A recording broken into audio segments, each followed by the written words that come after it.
There is a city in northwestern Russia.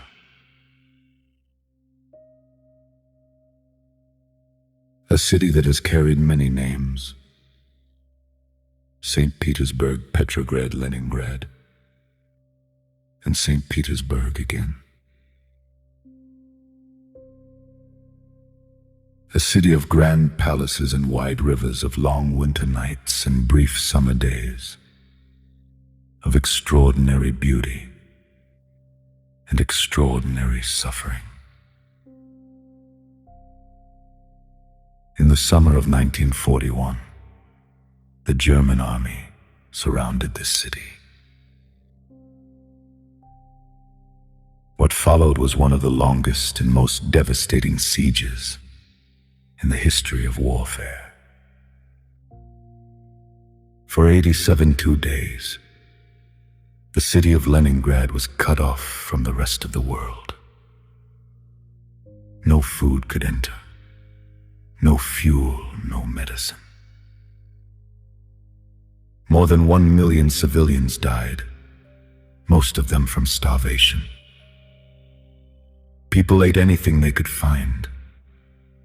Leather, sawdust, wallpaper, paste, anything to survive another day. The city held. It did not fall to the Germans. It endured, it suffered, it survived. And into this city, 7 years after the siege ended, on October 7, 1952, a boy was born. His name was Vladimir Vladimirovich Putin. He was born to parents who had lived through everything. His mother Maria had nearly starved to death during the siege itself. His father Vladimir had fought in the brutal battles around the city. Both of his older brothers were gone.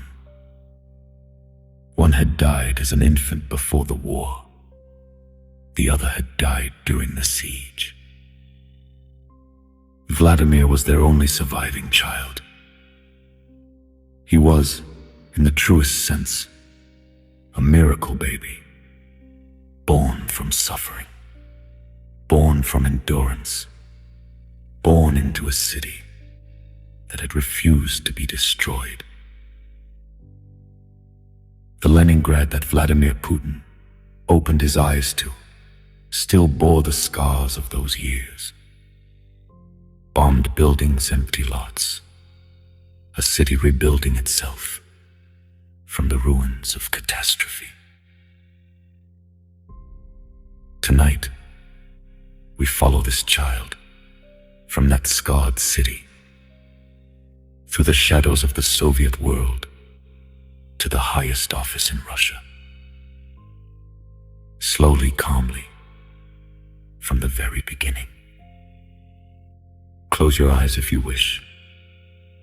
We have a long journey ahead.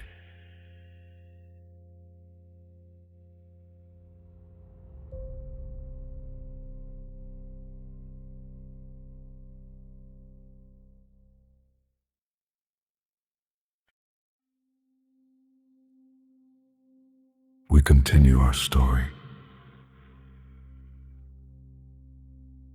To understand Vladimir Putin, you must first understand the family he was born into. His father was Vladimir Spiridonovich Putin, a factory worker, a veteran, a man who had survived some of the most brutal fighting of the Second World War. He had served in a special detachment behind enemy lines. He had been wounded, seriously wounded, a shrapnel injury to his leg that left him with a permanent limp and a lifetime of pain. His mother was Maria Ivanovna, a quiet and deeply religious woman. She had worked whatever job she could find during the war years. She had gone hungry many times. During the siege of Leningrad, Maria had come close to death. She lay on the street one day, too weak from starvation to move. A neighbor thought she was dead. She was not.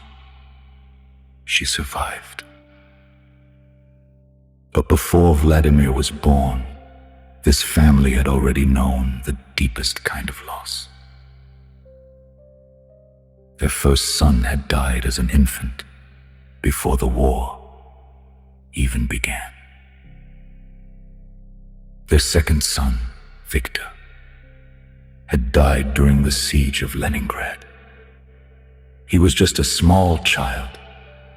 The exact cause is not known. Diphtheria, perhaps, or starvation. The records are incomplete. The grief was not.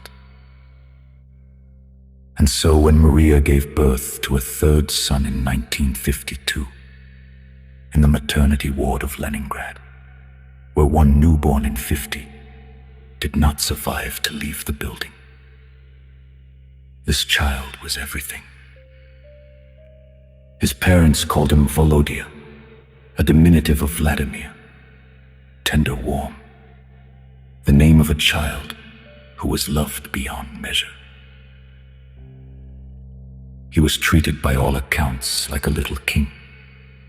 His parents doted on him, despite their poverty, despite the cramped apartment, despite everything.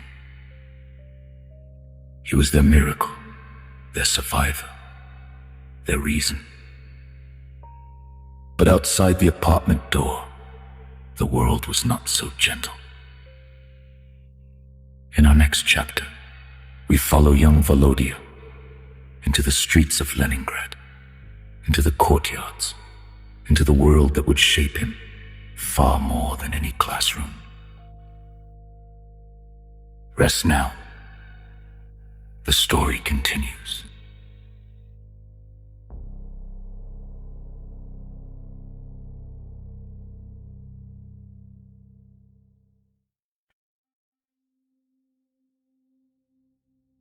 We continue our story.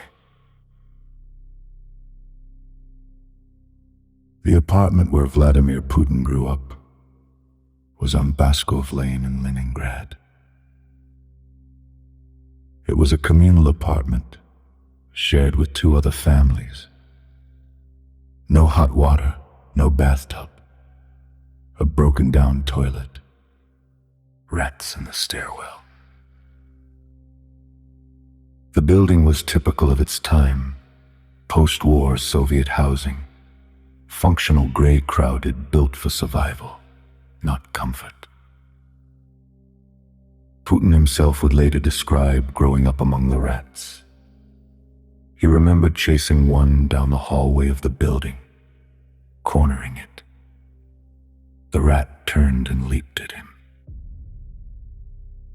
It was his first lesson, he said, in what a cornered animal will do. Outside the apartment building was a courtyard. In Soviet Leningrad, the courtyard was everything.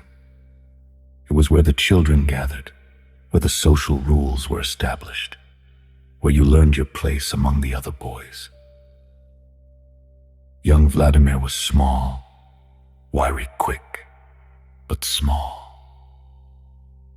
And in the courtyards of Leningrad, size mattered. He was picked on, pushed around, tested by older and larger boys, the way boys have always tested those who seem weaker. But Vladimir did not back down. His friends would later remember that he never showed fear, that if a larger boy came at him, he would fight back immediately, scratching, biting, pulling hair, doing whatever it took, never to be humiliated. He would later call himself a hooligan, not with shame, almost with pride. He was learning something in those courtyards that no school could teach, that the world is not fair, that weakness invites attack, that if you show fear, you will be eaten alive. These were not abstract lessons. They were daily reality, written into his body through hundreds of small confrontations in the great courtyards of Leningrad. But something was about to change. In our next chapter, a 12-year-old boy walks into a gymnasium and discovers the thing that will transform him entirely. Rest now. The story continues.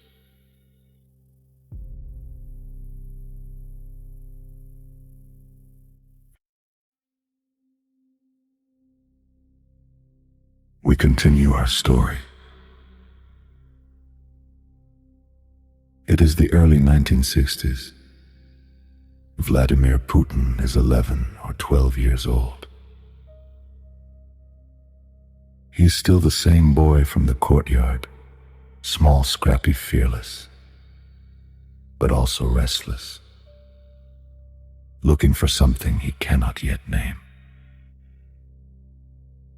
He begins with Sambo, a Soviet martial art, a combination of judo and wrestling, developed originally by the Red Army, practical, efficient, designed for real fighting. He is good at it, but it is judo that captures him completely. Judo is different from the street fights he has known in the courtyard. It is not about brute strength. It is not about who is biggest or who can hit the hardest. It is about balance, about reading your opponent, about using their own weight and momentum against them, about patience, waiting for the right moment, and then acting decisively.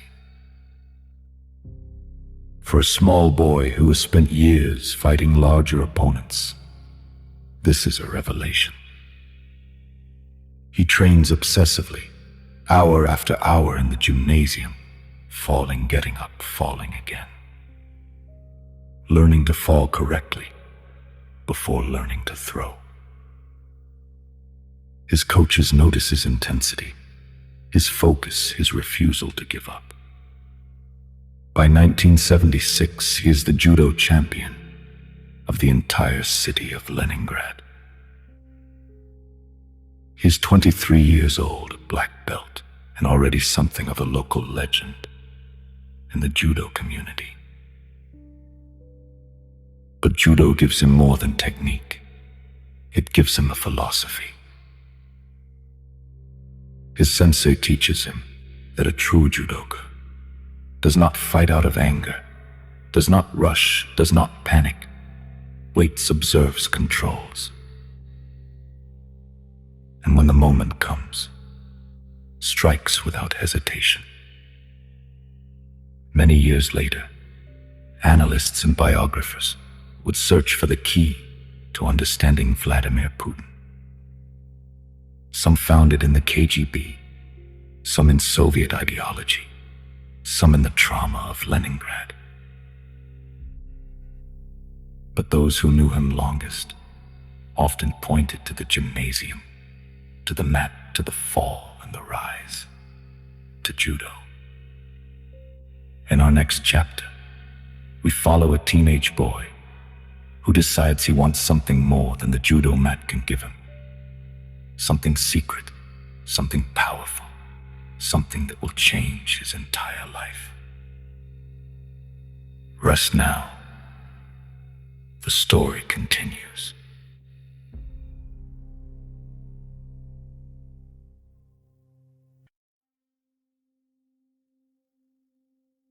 We continue our story. It is the late 1960s. Vladimir Putin is a teenager. Like most Soviet boys of his generation, he grows up watching films about the great heroes of the state, soldiers, scientists, cosmonauts. But there is one type of hero that captures his imagination above all others: the intelligence officer. In 1968, A Soviet television series called The Shield and the Sword begins broadcasting across the country. It follows a KGB agent working deep undercover in Nazi Germany during the Second World War. For young Vladimir, it is a revelation. Here is a man who works in the shadows, who uses his mind rather than his fists, who can change the course of history with information and patience rather than armies and weapons. One man making a difference for the motherland. Putin makes a decision. He will join the KGB.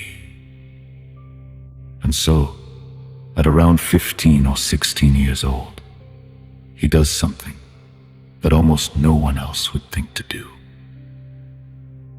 He walks into the KGB Directorate building in Leningrad, alone, without an appointment, without anyone sending him.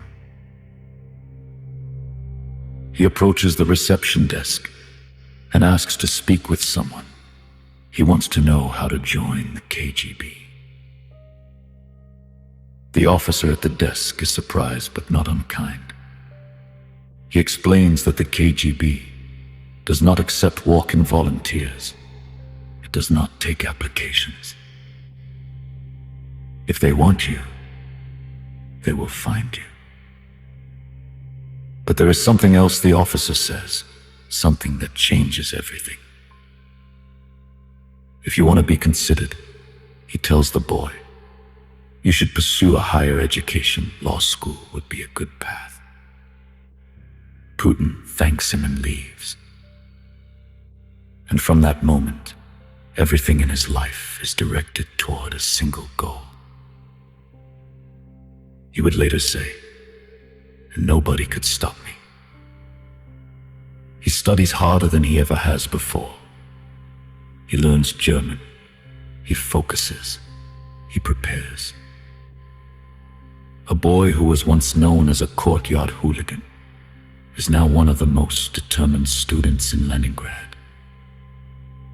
In our next chapter, we follow him to the law faculty of Leningrad State University, and to the moment the KGB finally comes knocking. Rest now, the story continues.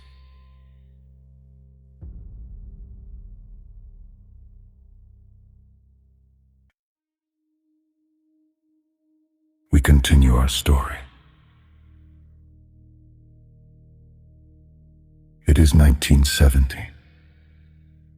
Vladimir Putin is 17 years old. He has a goal. He has had it for 2 years now, since the day he walked into the KGB building and was told to get an education first. He applies to the law faculty of Leningrad State University. It is not an easy school to enter. Competition is fierce. The children of party officials and well-connected families fill most of the seats. Putin has none of those advantages. His father is a factory worker. His family has no connections, no influence, no names to drop. But he has something else: determination. He is accepted. At university, Putin is a serious student. Not the most brilliant in the room, not the most celebrated, but focused, disciplined, always working towards something only he fully understands. He studies law. He improves his German. He practices judo. And he waits. In his final year at university, a stranger approaches him. The man does not identify himself clearly. He speaks carefully.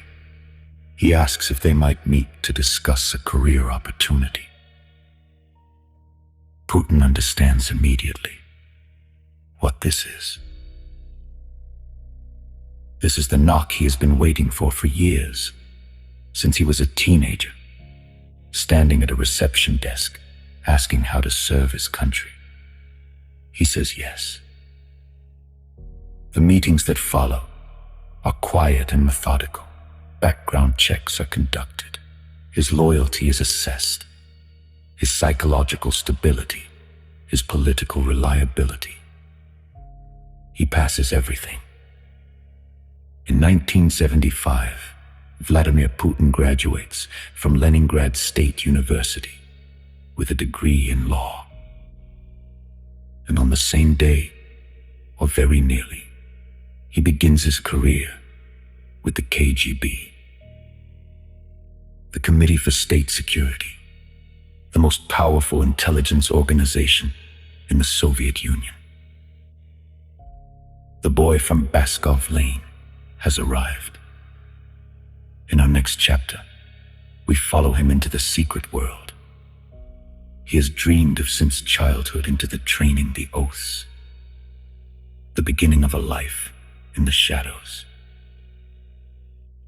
Rest now. The story continues.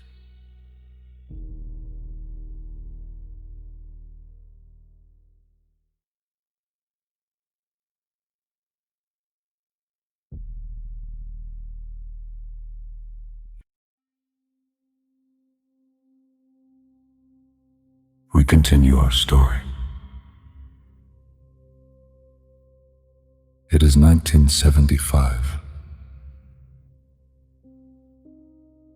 Vladimir Putin is 22 years old.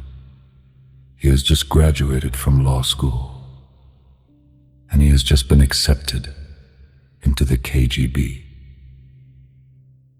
the Committee for State Security. To understand what this meant in the Soviet Union of 1975, you must understand what the KGB was. It was not simply a spy agency. It was the nervous system of the state. It monitored citizens. It recruited informants. It conducted operations abroad. It protected the Communist Party. It was everywhere, and it was feared everywhere. To join it was to step into a world that most Soviet citizens would never see or know. Putin begins his training at the 40 West KGB school in Okhta, a district of Leningrad. He learns the skills of intelligence work, surveillance, counter-surveillance, how to recruit agents, how to read people, how to blend in, how to disappear. He learns to speak German at an even higher level than before. He knows this will matter, that his future assignments may take him abroad into the heart of the enemy's territory. His early years in the KGB are spent in Leningrad itself, monitoring, watching, gathering information on citizens and on foreign visitors to the city. It is not glamorous work. It is patient work, quiet work, the kind of work that suits him perfectly. He watches, he waits, he learns. His superiors notice that he is disciplined, that he does not seek attention, that he is content to stay in the background and observe. In the KGB, these are virtues. For 5 years, Putin works in Leningrad, building his skills, building his reputation, waiting for the assignment that will take him beyond the borders of the Soviet Union. In our next chapter, that assignment finally arrives, and Vladimir Putin boards a plane for East Germany, for a city called Dresden, and for the front line of the Cold War. Rest now. the story continues.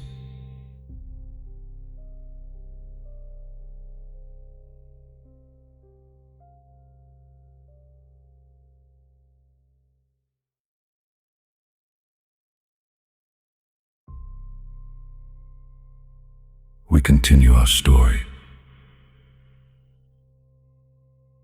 It is 1975. Vladimir Putin is 22 years old.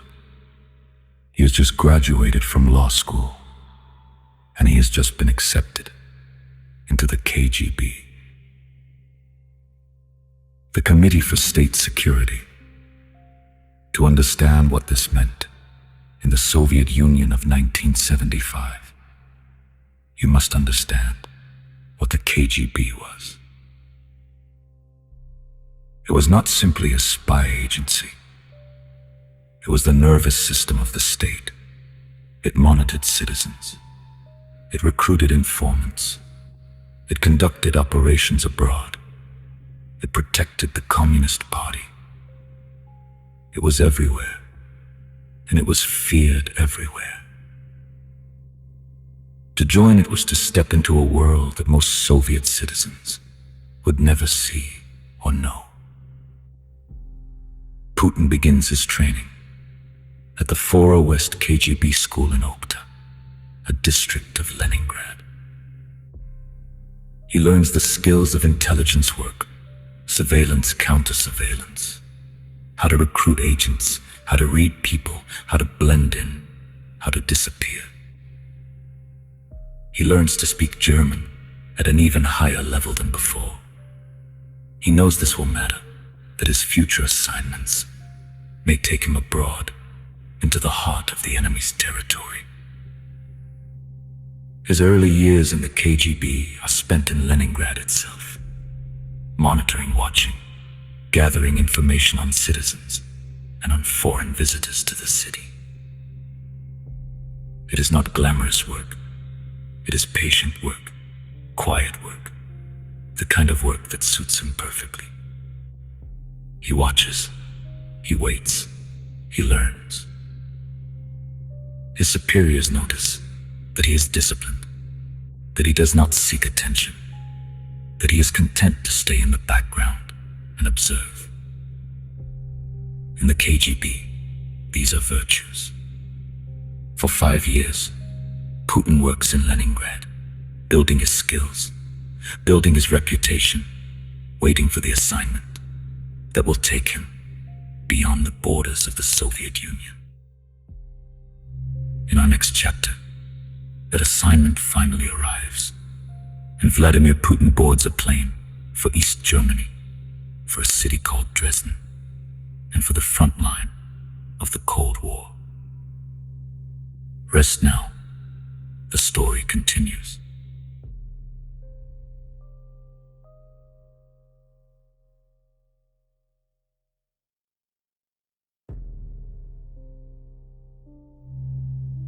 We continue our story. It is 1975. Vladimir Putin is 22 years old. He has just graduated from law school, and he has just been accepted into the KGB. The Committee for State Security. To understand what this meant in the Soviet Union of 1975, you must understand what the KGB was. It was not simply a spy agency. It was the nervous system of the state. It monitored citizens. It recruited informants. It conducted operations abroad. It protected the Communist Party. It was everywhere, and it was feared everywhere. To join it was to step into a world that most Soviet citizens would never see or know. We continue our story. It is 1985. Vladimir Putin is 32 years old. He has spent 10 years in the KGB. Patient years, quiet years, years of watching and waiting in the city of Leningrad. And now at last, the assignment he has worked toward has arrived. He is going to East Germany, to the city of Dresden. He packs his belongings. He takes his wife Lyudmila, whom he married in 1983. He takes their young daughter Maria, born just months before. And for the first time in his life, Vladimir Putin leaves Russia. Dresden in 1985 is a city of two worlds. On the surface, it is a Soviet-aligned state, the German Democratic Republic, the GDR, governed by the Socialist Unity Party, watched over by the Stasi, the East German secret police, one of the most comprehensive surveillance organizations ever created. The Stasi had informants everywhere. One in every 63 East Germans worked for them in some capacity. Neighbors reported on neighbors. Friends reported on friends. Children sometimes reported on parents. Putin works alongside the Stasi. He operates from the KGB villa on Angelika Strasse, a comfortable house in a quiet neighborhood, but always watched, always careful. His official role is liaison officer, coordinating between the KGB and East German intelligence, recruiting agents, gathering information, running operations that are never discussed. His German is excellent. He passes easily among locals. He studies their habits, their networks, their vulnerabilities. Dresden is not Berlin. It is not the glamorous front line of Cold War espionage. It is a secondary city, a quieter posting. But it teaches him something invaluable: how fragile systems are when the people inside them stop believing. Because in Dresden, in the late 1980s, something is beginning to change. Something that no intelligence officer, no matter how skilled, could fully predict or stop. In our next chapter, the world changes overnight, and Vladimir Putin watches it happen from a KGB villa in a city he has grown to know well. Rest now. The story continues.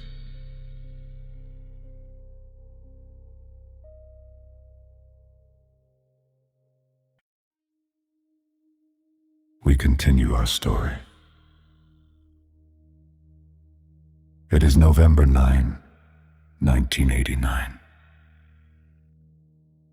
Vladimir Putin is 36 years old.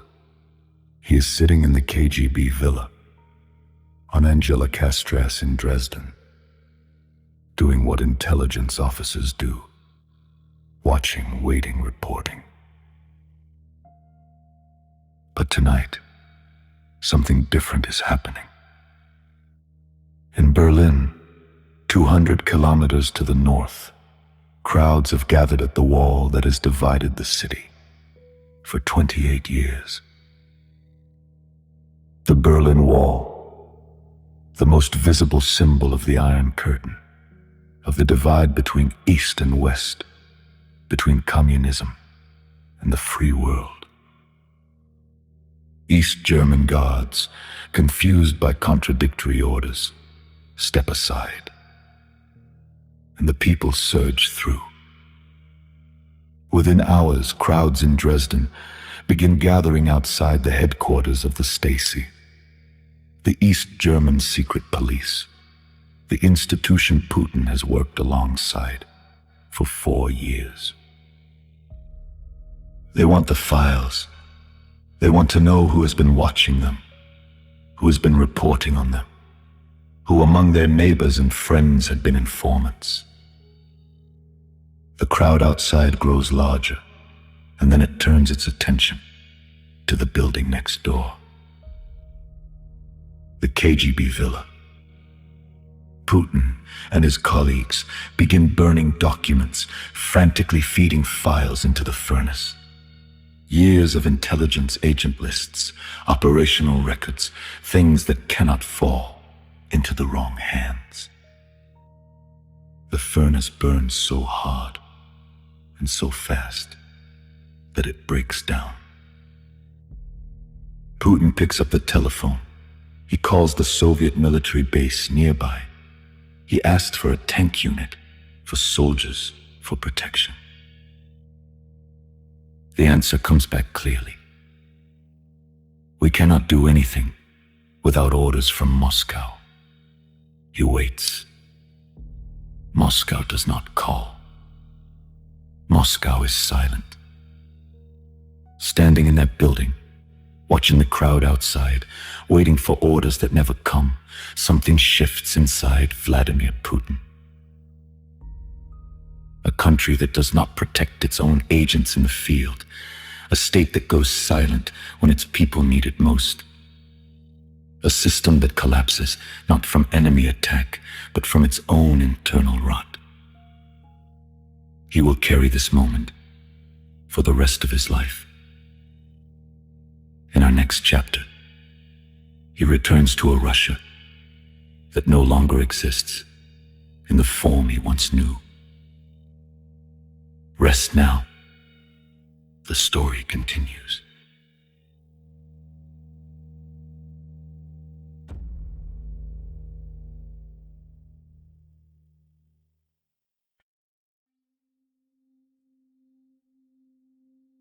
We continue our story.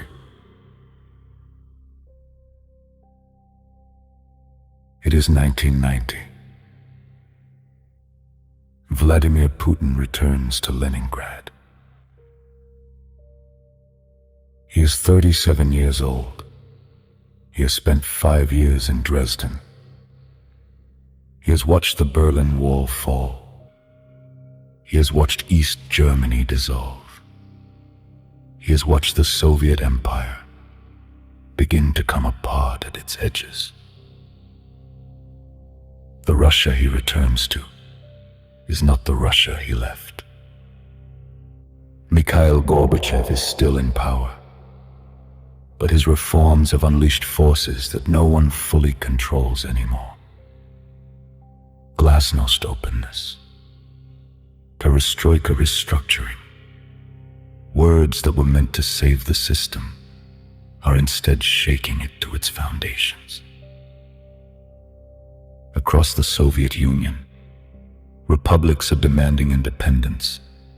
The Baltic states, Ukraine, Georgia, voices that were silenced for decades are suddenly speaking openly. The KGB itself is uncertain. Its authority, its purpose, its future. Putin is assigned to work at Leningrad State University, officially as an administrator, responsible for international affairs in reality, still observing, still reporting, still the KGB man in the institution. But here, something unexpected happens. He renews an acquaintance with a man he knew from his student days, a law professor, a man who is about to become one of the most important figures post-Soviet Russia. His name is Anatoly Sobchak.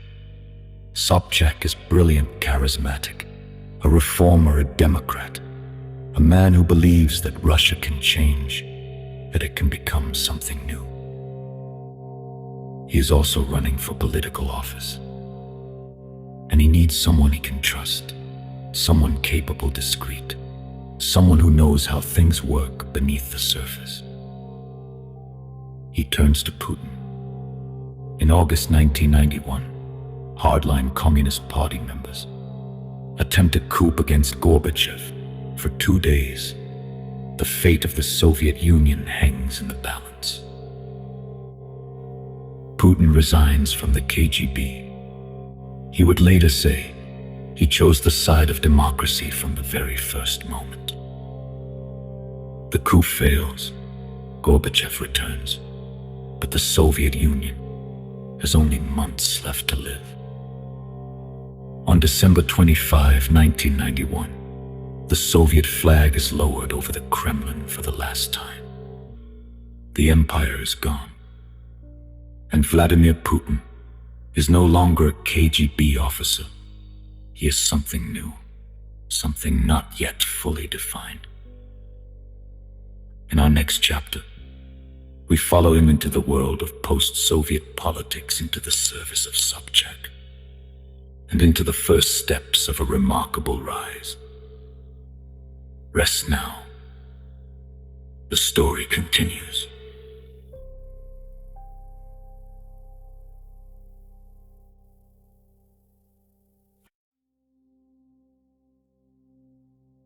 We continue our story.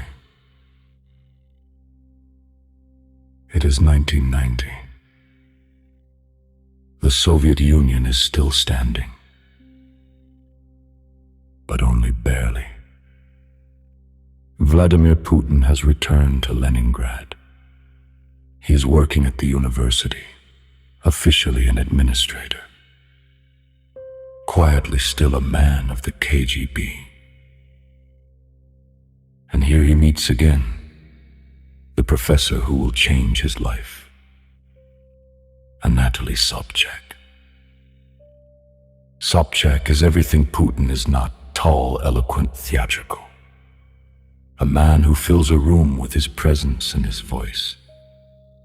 A law professor turned politician. A reformer who speaks of democracy with genuine passion. He is running for the chairmanship of the Leningrad City Council, and he wins. He needs people around him, capable people, loyal people, people who can get things done without making a scene. He turns to Putin.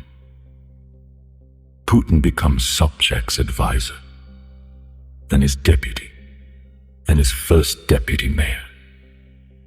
When Sobchak becomes the first democratically elected mayor of the newly renamed Saint Petersburg. In the chaotic years of the early 1990s, Saint Petersburg is a city in transition. The old Soviet economy is collapsing.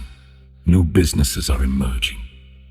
Criminal organizations are expanding rapidly to fill the vacuum left by the state.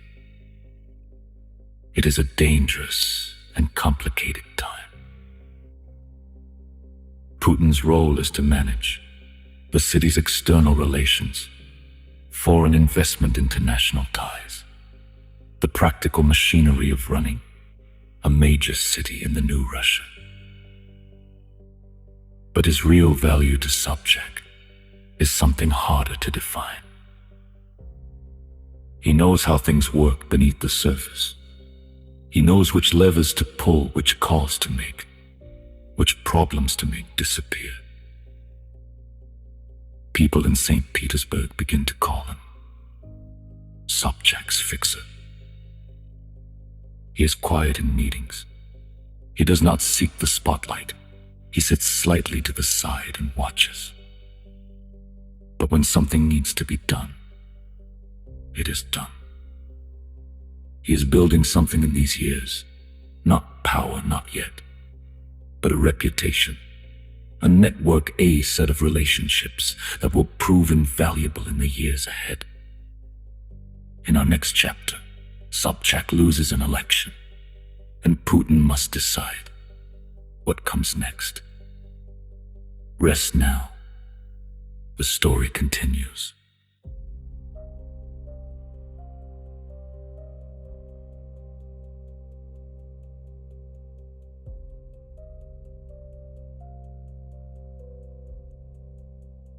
Rest now. The story continues.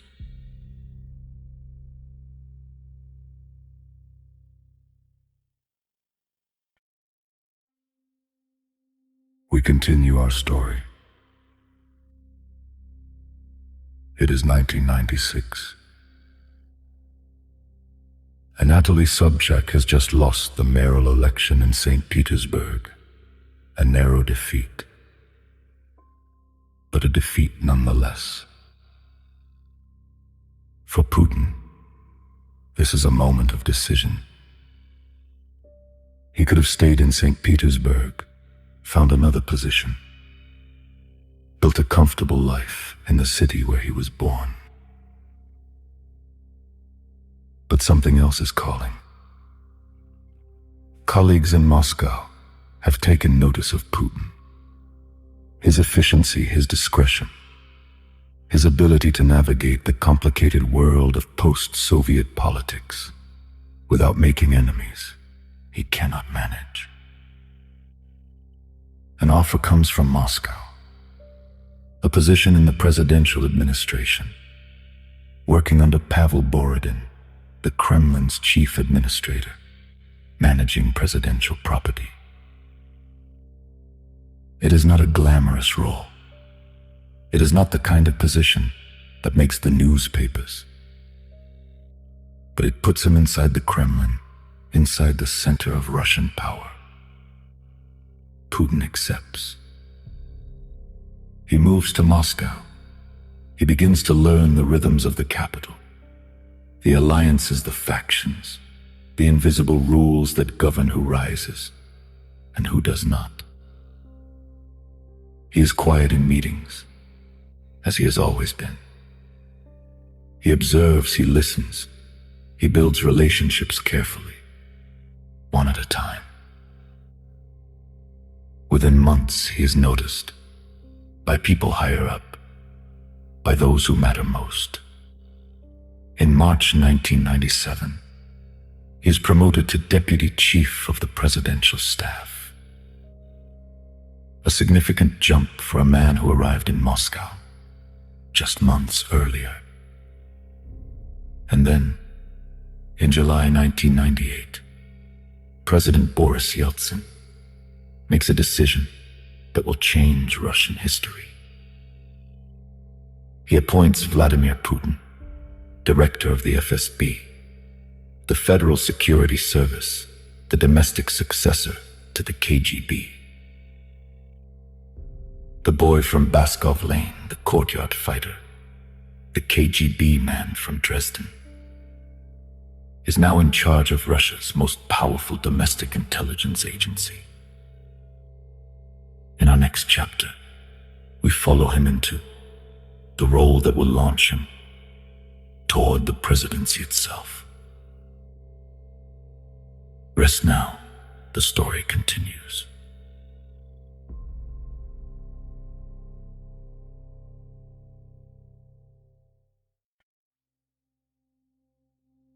We continue our story. It is 1998. Vladimir Putin is now director of the Federal Security Service, the FSB, the most powerful domestic intelligence agency in the Russian Federation. Russia, in 1998, is a country in crisis. The economy is collapsing, the ruble is falling, inflation is eating away at the savings of ordinary people. Crime is rampant. Organized criminal groups have expanded into nearly every corner of Russian business and politics. President Boris Yeltsin is an increasingly diminished figure. His health is failing. His popularity has collapsed. He drinks heavily. His appearances in public are unpredictable and sometimes alarming. Russia feels like a country without a center, without direction, without strength. And then, in August 1999, Yeltsin does something unexpected. He dismisses his prime minister and he appoints Vladimir Putin to the position. Russia's second highest office. Almost no one outside the Kremlin knows who Putin is. Polls show his approval rating in the low single digits. He is, to most Russians, a nobody. But within days of his appointment, something happens that changes everything. Chechen militants launch raids into the neighboring region of Dagestan, and a series of apartment buildings in Moscow and other Russian cities are bombed. Hundreds of civilians are killed.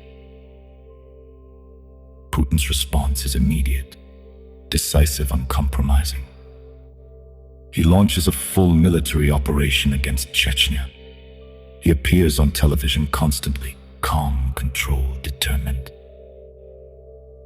He promises to pursue the terrorists wherever they hide, in language that shocks some and electrifies others.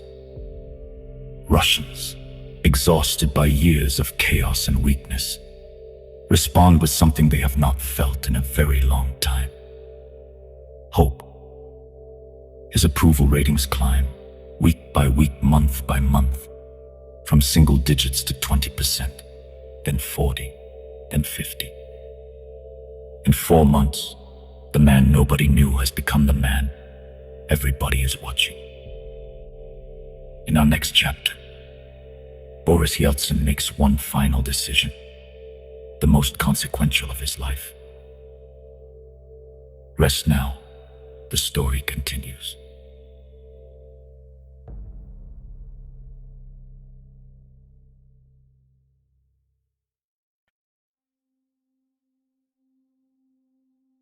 We continue our story.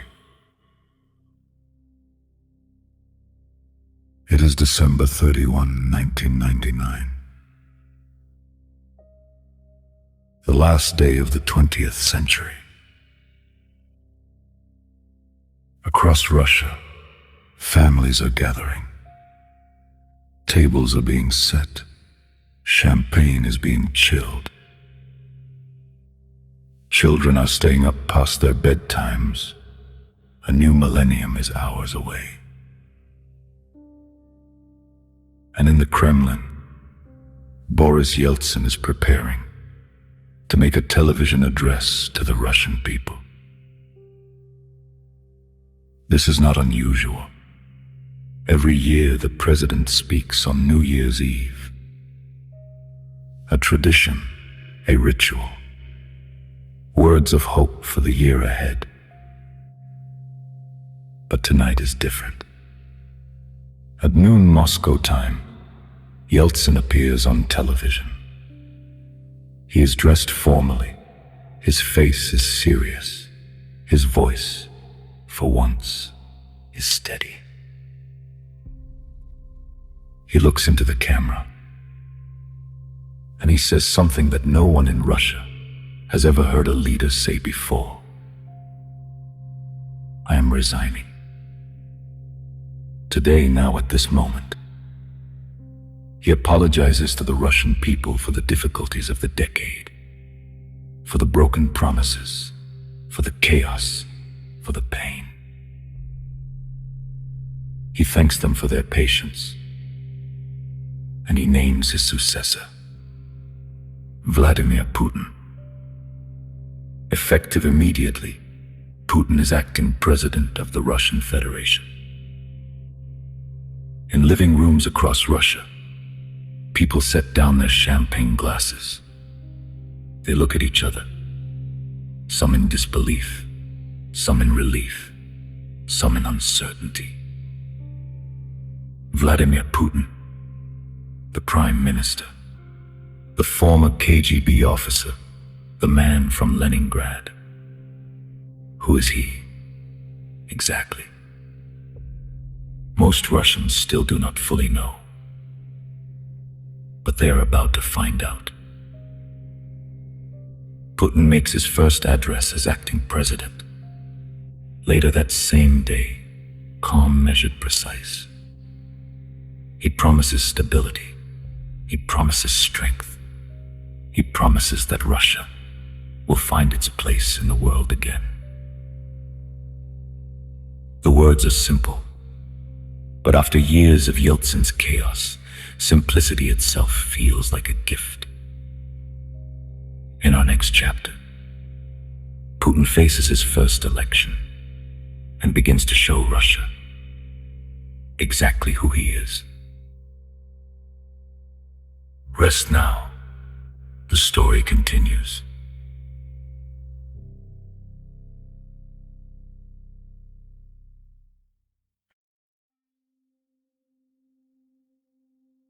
We continue our story. It is March 26, 2000. Russia holds a presidential election.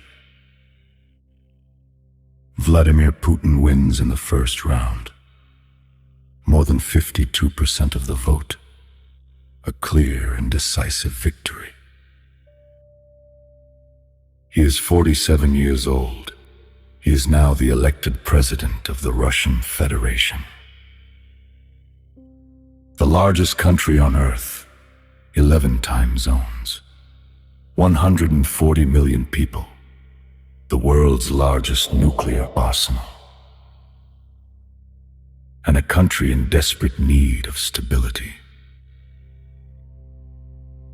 Russia, in the year 2000, is wounded. A decade of economic chaos has left millions in poverty. Organized crime has penetrated every level of business and government. The war in Chechnya continues. Russia's prestige in the world has fallen dramatically since the collapse of the Soviet Union. Putin moves quickly. He divides the country into 7 federal districts, each overseen by a presidential appointee, bringing the regions back under central control, enforcing Moscow's will, where it has been ignored for years. He confronts the oligarchs, the billionaires who acquired vast fortunes in the chaos of the 1990s. Some are stripped of their media holdings, some are arrested, some flee the country. The message is clear. No one is above the state. No one's wealth protects them from the Kremlin's authority. And the economy begins to recover. Oil prices rise globally. Russia's oil and gas revenues surge. For the first time in years, ordinary Russians begin to feel something like prosperity. Putin's approval ratings climb into the 70s, the 80s, higher than almost any leader in the democratic world. To many Russians, he's the man who saved their country, who brought order from chaos, who made Russia strong again. But behind the stability, something else is taking shape. Independent television stations fall under state influence. Opposition voices grow quieter. The machinery of democracy begins to slow and tighten. In our next chapter, we watch as the president consolidates his grip on every lever of power. Rest now. The story continues.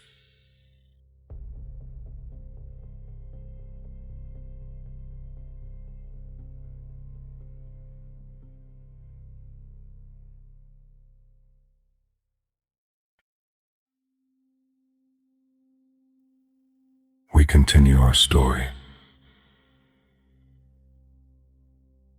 It is the early 2000s. Vladimir Putin is president. Russia is stabilizing. The economy is growing. Oil revenues are filling state coffers that were empty just years before. But Putin is not finished. He understands something that his predecessors did not fully act upon. A country cannot be strong if power is dispersed, if oligarchs can buy television stations and use them as weapons, if regional governors can ignore Moscow, if information can flow freely in directions the Kremlin cannot control. And so he begins to consolidate. Television. In the 1990s, Russian television had been lively, chaotic, competitive. Independent voices, digit journalists, programs that criticized the government openly and regularly. One by one, the major channels come under state influence. Editors are replaced. Owners are pressured. Critical voices fall quiet. By the mid-2000s, Russian state television tells a clear and consistent story. Russia is strong. Russia is respected. Putin is the reason. The oligarchs. In 2003, Mikhail Khodorkovsky, the richest man in Russia, the head of the oil giant Yukos, is arrested. He's charged with fraud and tax evasion. He's convicted. He goes to prison. His company is dismantled. The message reaches every boardroom in Russia instantly. Wealth is permitted. Influence is permitted. But political ambition, but challenging the Kremlin, these are not permitted. The other oligarchs understand. Many of them quietly align themselves with the state. Others leave Russia entirely. Putin is re-elected in 2004 by an enormous margin. Russia's constitution limits presidents to 2 consecutive terms. His second term will end in 2008. But Vladimir Putin is not the kind of man who simply walks away from power. In our next chapter, we see how he solves the problem of the constitution and how Russia's place in the world begins to change dramatically. Rest now. The story continues.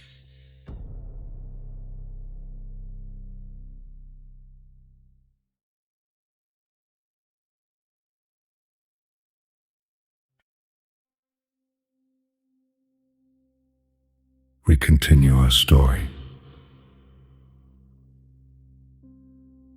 It is 2008. Vladimir Putin has served 2 full terms as president. The Russian constitution does not allow a 3rd consecutive term. And so he does what only he could arrange. His chosen ally, Dmitry Medvedev, runs for president. Medvedev wins and immediately appoints Putin as prime minister. The 2 men trade places carefully, quietly, as if the constitution were a puzzle to be solved rather than a limit to be respected. The world watches with raised eyebrows, but Russia continues. Putin as prime minister is still Putin. The real decisions still flow through him. Medvedev is president in title. Putin is president in fact. And in 2012, they trade back again. Putin runs for president. He wins. His 3rd term begins. Protests break out in Moscow. Tens of thousands of Russians take to the streets. They carry white ribbons. They chant for fair elections, for change, for accountability. Putin looks at the protesters and sees foreign influence. Western money, Western agendas, attempts to destabilize Russia, the way revolutions had destabilized other countries in recent years. The protests are managed, then suppressed. Opposition leaders are arrested. The laws governing public assembly are tightened. and Putin turns his attention to the world beyond Russia's borders.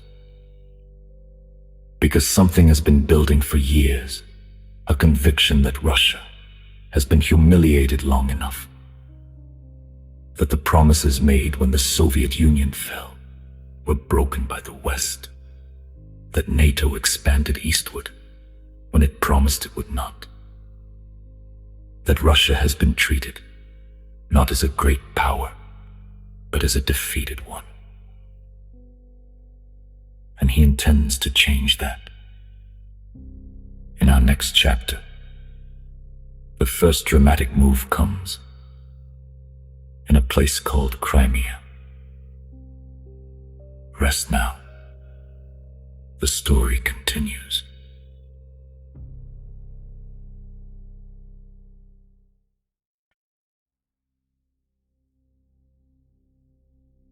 We continue our story. It is February 2014. In Ukraine, something has just happened that changes everything. For months, hundreds of thousands of Ukrainians had been gathering in the central square of Kiev, the Maidan, demanding closer ties with Europe, demanding an end to corruption, demanding a different future. The Ukrainian president, Viktor Yanukovych, a man closely aligned with Moscow, had ordered security forces to clear the protesters. People died. And then Yanukovych fled to Russia. For Putin, this was not a revolution. It was a coup, organized and funded by the West, by the United States and Europe, designed to pull Ukraine out of Russia's orbit and into NATO's. He would not allow it. Within days, unmarked soldiers in green uniforms begin appearing across Crimea, the peninsula in southern Ukraine, home to Russia's Black Sea Fleet, home to millions of Russian speakers. Putin at first denies they are Russian soldiers. He calls them local self-defense forces. He later admits they were Russian. A referendum is held under military occupation. The results show overwhelming support for joining Russia. The international community does not recognize it. Russia annexes Crimea. It is the first time since World War II that a European country has annexed the territory of another. The West responds with sanctions. Russia is excluded from the G8. Diplomatic relations deteriorate sharply. But inside Russia, something different happens. Putin's approval ratings spike to 86%, the highest of his entire presidency. To millions of Russians, Crimea coming home feels like justice, like strength, like pride. A new Cold War has begun. In our next chapter, 8 years of tension finally explode into something far larger and far more costly. Rest now. The story continues.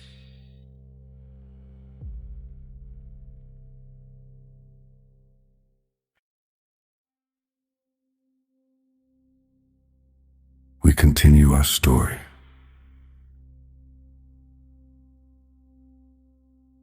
It is February 24, 2022. Before dawn, the skies over Ukraine fill with the sound of missiles. Russian forces cross the border from the north, from the east, from the south out of Crimea, on 3 fronts simultaneously.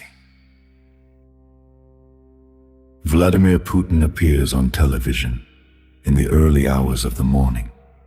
He announces what he calls a special military operation. His stated goals are clear: to demilitarize Ukraine, to protect Russian speakers in the eastern regions, to prevent Ukraine from ever joining NATO. His unstated assumption is perhaps even clearer: that Ukraine will fall quickly, that Kyiv will be taken in days, that the government will collapse or flee, that the West will protest, but ultimately accept what Russia has done. He is wrong. Ukraine does not collapse. Its president, Volodymyr Zelensky, stays in Kyiv. He films himself on a phone camera in the streets of the capital.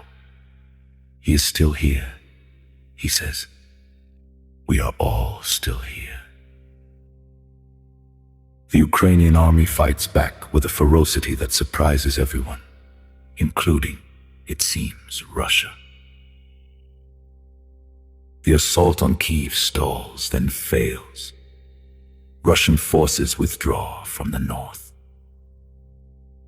The war shifts to the east and south, to grinding attritional combat across hundreds of kilometers of front line. The West responds with sanctions more severe than any in modern history, with weapons shipments to Ukraine, with political and financial support that shows no sign of ending. Russia finds itself more isolated internationally than at any point since the Cold War. The human cost is staggering. Hundreds of thousands of soldiers on both sides are killed or wounded. Millions of Ukrainian civilians are displaced from their homes. Cities that stood for centuries are reduced to rubble. The International Criminal Court issues an arrest warrant for Putin for the alleged deportation of Ukrainian children to Russia. He cannot travel freely to most of the world, and yet the war continues. In our next and final chapter, we step back and look at the full picture, at the man, at the choices, at the world he has made. Rest now. The story continues.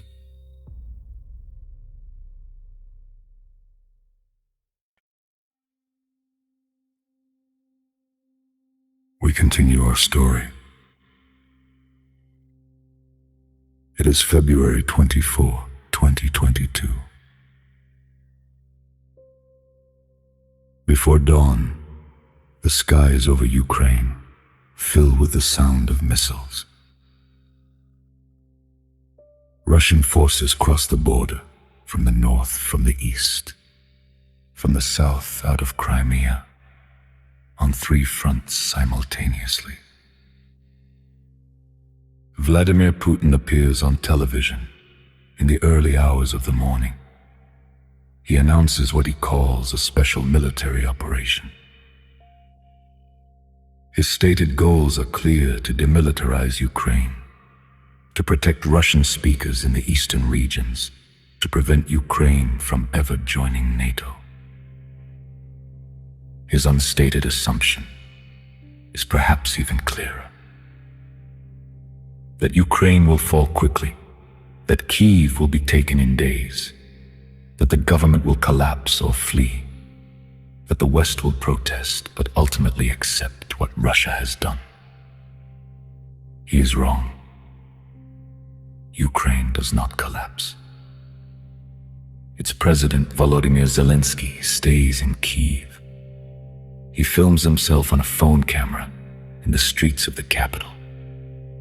He is still here, he says. We are all still here. The Ukrainian army fights back with a ferocity that surprises everyone, including, it seems, Russia. The assault on Kyiv stalls, then fails. Russian forces withdraw from the north.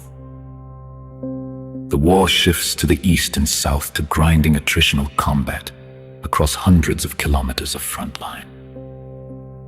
The West responds with sanctions more severe than any in modern history, with weapons shipments to Ukraine, with political and financial support that shows no sign of ending. Russia finds itself more isolated internationally than at any point since the Cold War. The human cost is staggering. Hundreds of thousands of soldiers on both sides are killed or wounded. Millions of Ukrainian civilians are displaced from their homes. Cities that stood for centuries are reduced to rubble. The International Criminal Court issues an arrest warrant for Putin for the alleged deportation of Ukrainian children to Russia. He cannot travel freely to most of the world, and yet the war continues.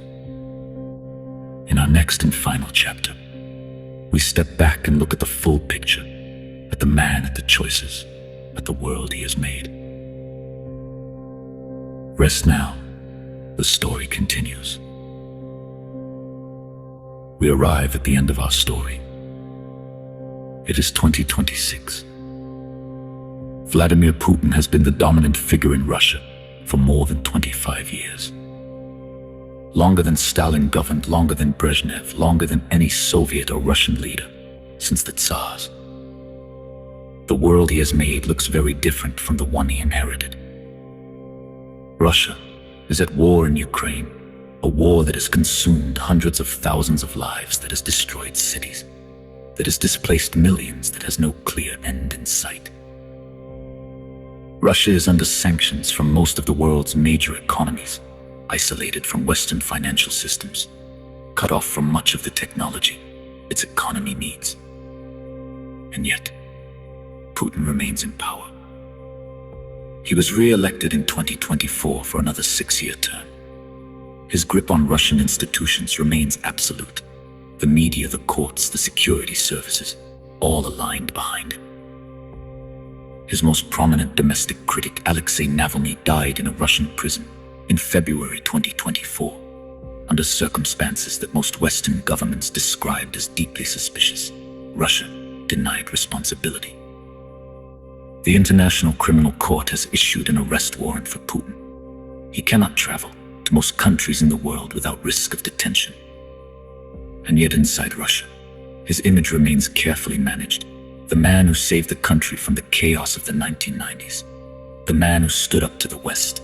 The man who refused to be humiliated.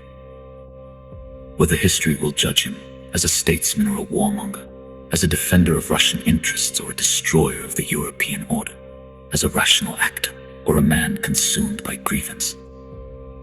These questions remain open. What is not open is the journey itself.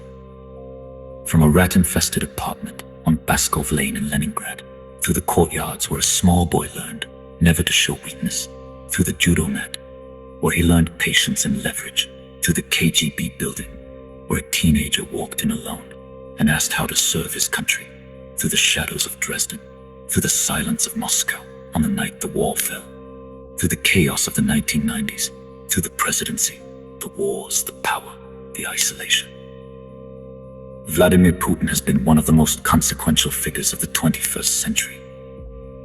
Whatever one believes about his choices, whatever judgment history will make, the journey from that courtyard to the Kremlin is one of the most remarkable in modern politics.